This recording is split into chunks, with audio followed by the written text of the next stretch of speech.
Toxins are everywhere, from the disinfectants at the gym, the nail polish from your mani-pedi, the cups we drink from, the air we breathe, and the food we eat. It's just unavoidable. Studies show that over 90% of people have detectable levels of pesticides like glyphosate in their bodies. And chronic exposure to these things, even things like heavy metals, microplastics, and pharmaceuticals that are in our drinking water, are pushing us over the edge. We are seeing more and more moments where bodies are saying no more. One way or another, the body is communicating that it's had enough, from skin issues, autoimmune diseases, infertility, hormone imbalance, constant infections. Wow.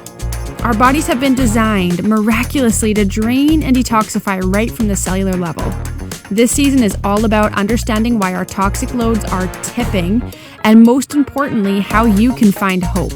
Taking practical steps to support your body's natural detoxification pathways and learn how to reduce toxins in your everyday life.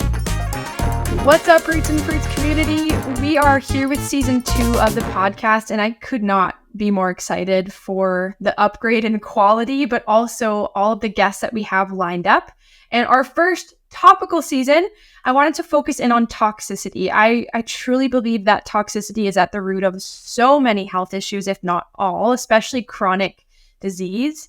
And that we're going to kind of talk about toxicity as a holistic topic, not just like microplastics, but we're going to dive into things like emotional toxicity and how that affects the organs in your body, as well as different specific nutrients and applicable things, actionable points that you can do to help not only reduce your toxic load, but also to help your body through that process of detoxification, which your body was made to do it.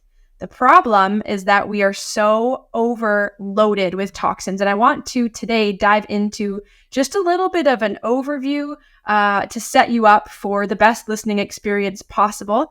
As you've noticed, we're doing video for season 2, so you can also watch if you prefer. We're going to have some awesome guests coming on. And then, you know, if you want to actually watch the conversation in real life, then that's really cool to be able to do that. But yeah, I mean, toxicity is a problem always and forever across the whole world, but I think it's particularly bad these days, and particularly in North America. Some main areas of focus throughout the season are going to be environmental toxins for sure, pharmaceuticals, and then actually drainage issues. So the problems that we have actually letting go of toxins in the body. So starting with environmental toxins, it is just incredibly prevalent. You can live the cleanest lifestyle at home. You can eat organic food and not use any toxic cleaning products, and you're still going to be dealing with toxicity every time you step out the door, or sometimes even in your own home. You might not realize things like mold, which we'll get into later in the season, can have really detrimental health effects that you might not realize are actually slowly killing you.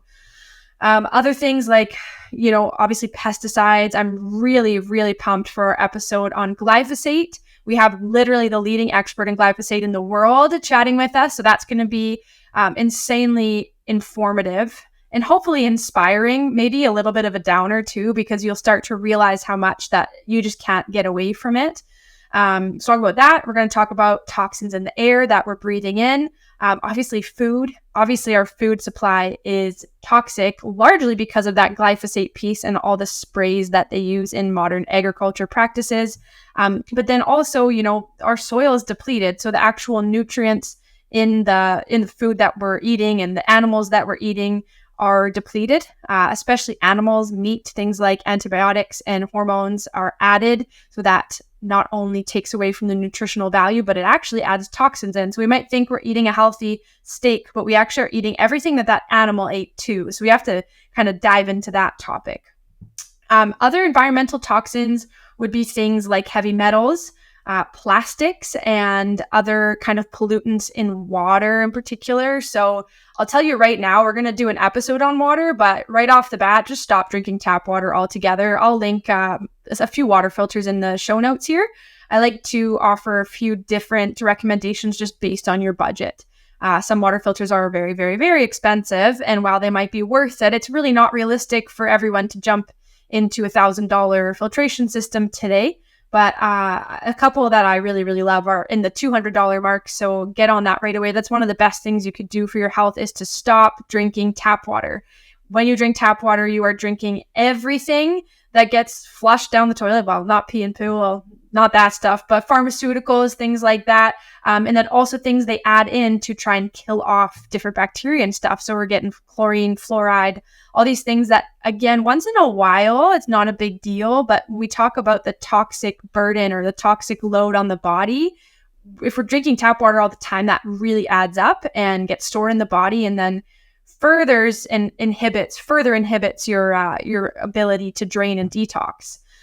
So yeah, I could go on and on, but just to prep you for the things to come, environmental toxins are going to be huge. Now, when it comes to the second thing I mentioned at the beginning, drainage issues, the body has been designed to detoxify and eliminate waste. So 5-day juice cleanse or some magic pill is not the answer for actually detoxing. The answer is actually restoring your body to the way it was meant to design to function, the way it was designed to function. And so some ways we can do that are, very strategic protocols that include different supplements, which I'll talk about later in the season. But ultimately, it's going to be to reduce the burden on your body. So cleaning up your cleaning products. We don't need to be breathing in fumes. If you get a headache walking down the cleaning aisle at Walmart, are you sure you want to be using that in your house every day? We're at the point now in our family where we bring our own hand sanitizer and soap everywhere because we don't want to wash our hands in the pink soap bathroom because we all get headaches and eczema after. So the more you can reduce the burden on your body, and the more you can then help your body drain and detox strategically, the more you'll probably react to it because your body is now kind of chilled out and is not used to that buildup. Another example of this would be my son. I was at the gym and he was in childcare, and I wasn't there. He somehow snagged someone's goldfish cracker, and he's never eaten anything like that in his life. He came home and had a full rash head to toe. And I'm thinking, well, why did all the other kids not have a full rash head to toe when they're eating goldfish every day? And it's simply because when you're not exposed to that many, your body's able to eliminate those toxins a lot quicker, a lot more efficiently. And the skin is actually one of the main ways your body's going to get toxins out, especially if some of the more obvious ones like the colon are backed up. So if your liver's backed up, if your colon's backed up, if you're not sweating, then we'll see things like acne, psoriasis, eczema. It's the body's way of actually trying to get toxins out when the main exits are blocked. So it's almost like an emergency exit. Another emergency exit would be like your lungs. So things like when you have respiratory infections, perhaps it's an infection of some sort, but it also can be actually a way that your body's clearing out toxins. This summer, I was exposed to some herbicides on someone's lawn, and I didn't realize I was walking on a lawn that had been freshly sprayed. And I had a cough and was horking up phlegm for literally 3 weeks, and I had no other symptoms of infection or anything. I swear it was just my body trying to clear that out. So again, the idea of that toxic burden is that, hey, we all actually have a threshold that our body can function and eliminate the toxins we're exposed to. But when it's in your home and it's a daily exposure, we surpass our body's ability to deal with that. So that's where we're going to see a lot of health challenges, anything from constipation, acne, to autoimmune issues, and more. Other ways your body drains that are really important to get in check would be your lymphatic system. Your lymphatic system moves fluid through your body. And as a culture and a society, we sit so much. We're hunched down on our phones and we don't move. And even when we do move, we're like driving to the gym, sitting down, going to the gym for an hour, and then sitting all day. So it's not really that we're living an active lifestyle. It's that we are trying to do our little fitness, fit it in a box, and not actually move functionally throughout the day. So that can congest the lymphatic system, our kidneys, our liver. Oh my gosh, we're going to have to do a lengthy episode on the liver because of the sheer amount of stress that it is under with all the toxins we're exposed to. And no, friends, your liver could be completely whacked out even if you don't drink alcohol. That's the number one thing I hear in my clinical practice when I tell someone, hey, your liver looks inflamed, your liver looks congested. They're like, well, I don't drink or haven't drank in months. It's not just alcohol. Your liver processes so many things that are, even your food, obviously, it's really crucial for breaking down fat, the liver gallbladder connection, and then any medications that you're taking, any supplements you're taking, excess hormones, so many things the liver does that we'll dive into. I'm not going to talk too much about pharmaceuticals today, but I do want to just mention the idea that, hey, there's actually alternatives to pharmaceuticals for a lot of things that ail us that are far less actually not toxic at all. The overuse of pharmaceuticals is a really big issue that contributes to our toxic load. I personally believe that there is a time and a place for pharmaceutical medications, but I am very convicted of the fact that it is grossly overused and contributing far too much to the load of toxins in our body. And it actually forces us to then be dependent on more of them because we're managing now side effects and everything else.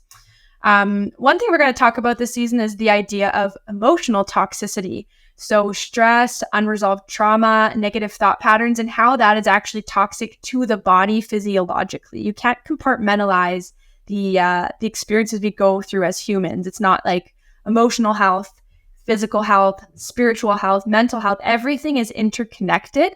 And so we're going to talk about the idea of emotions and unresolved trauma actually being stored in different organs of the body and contributing to our toxic load. So that's what you guys can expect from this season. I am really, really excited to share these conversations with you. Please engage with this season. I'm really excited to be growing this podcast thanks to my awesome new producer, my old friend Andrew, who has been a dear friend for a long time since we met in the TV industry. And to I guess, kind of match the quality of what we're going to move towards in this season, I also would love you guys to engage and to comment and to share. Every time you share and review and comment, it helps the podcast grow and it helps me be able to bring even better interviews to your ears. So if you like what you're hearing, please share, comment, subscribe. That's a big one, subscribe. And just engage with anything in the podcast that we talk about. There's going to be lots more in the show notes this season. Lots more opportunities for discount codes and affiliate links for products that we talk about and for you to save on those. That is it. That is all. And let's get into season 2.